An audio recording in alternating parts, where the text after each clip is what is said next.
नमस्कार, मी प्रतीक्षा. DNA मराठीमध्ये आपलं स्वागत. ओबीसी आंदोलक लक्ष्मण हाके यांच्या गाडीवर हल्ला झाला. या हल्ल्याबाबत मनोज जरांगे यांनी हाके यांना प्रसिद्धीसाठी हाके यांनी स्वतःच हल्ल्याचा स्टंट केला असल्याचं म्हटलं आहे. यावर हाके यांनी जरांगे यांना जोरदार प्रत्युत्तर दिलं आहे. जरांगे यांचं डोकं फिरलं आहे. सशस्त्र पोलिसांच्या बंदोबस्तात कोणी स्वतःवर हल्ला करून घेतं का? जी लोक पकडले आहेत ती कोणाचे आहेत ते तपासा असं म्हटलं आहे. मनोज जरांगेंच्या डोक्यावर परिणाम झालेला आहे. मनोज जरांगेंनी जे आरोपी पकडलेत ते कोण आहेत आरोपी हे एकदा बघावं. आणि आतापर्यंत 8 ते 9 वेळा हल्ले झालेले आहेत. आणि स्टंटबाजी काय पोलीस डिपार्टमेंटच्या संरक्षणात स्टंटबाजी केली जाते का?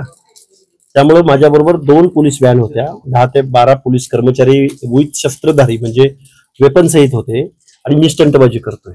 मग ते आरोपी पकडले ते कोण आहेत? काही बोलतोय तो, त्याच्या डोक्यावर परिणाम झालेला आहे.